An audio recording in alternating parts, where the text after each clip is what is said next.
In this tutorial, we're going to introduce you to demographics that is now available in the BravoZone.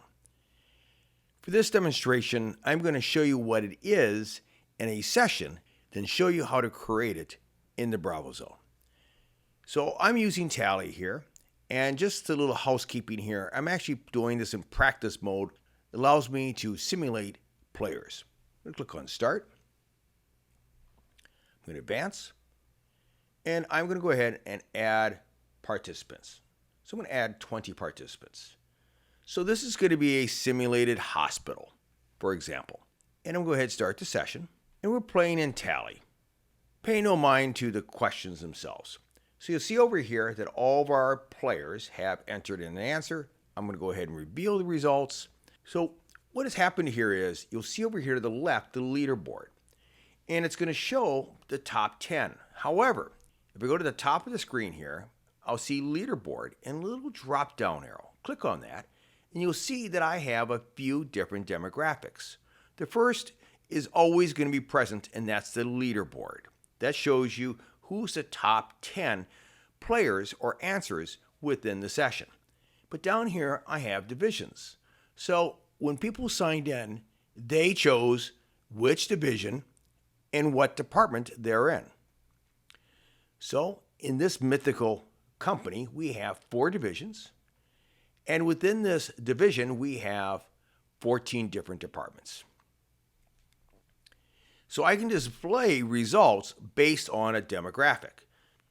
I actually have 14 different departments. So I could display the results simply by a demographic and just show this after each question.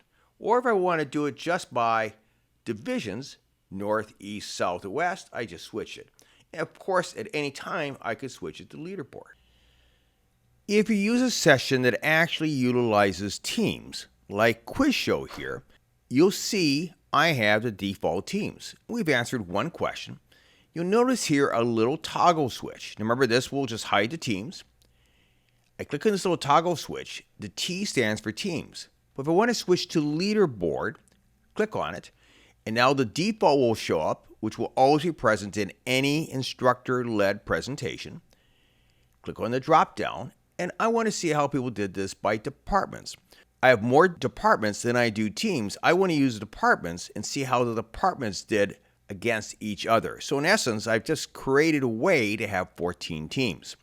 So I'm going to view how the 14 teams did.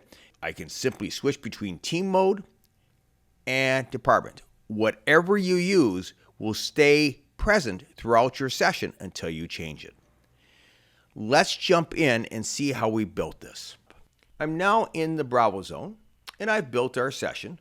I'm going to go to Options. And this is how I built the session I just showed you. You'll see down here we see Reports and Data Collection. We have a name. We can enter text here. I'm going to go ahead and delete that. This is what each attendee will fill out when they first log in to the session. Their name, they'll choose a division, which will be a drop-down menu here, and they'll select a department. And you'll notice over here to the left, under demographics, this is how it was built. I simply added a division, chose how many divisions I wanted to have. I can have up to 20 divisions. Came down here, added departments, and I can have up to 20 options, and this just creates a drop-down menu. If I want to add an additional demographic, I certainly can do that by clicking on Add New, enter the field name, choose how many answers or options I want, or I can delete it. That's it. Very simple. You'll also be able to download reports based off of demographics. Well, this is just an introduction. There's more to come, so stay tuned. Until the next time, hope you always find unique ways to make your next training more engaging. Take care.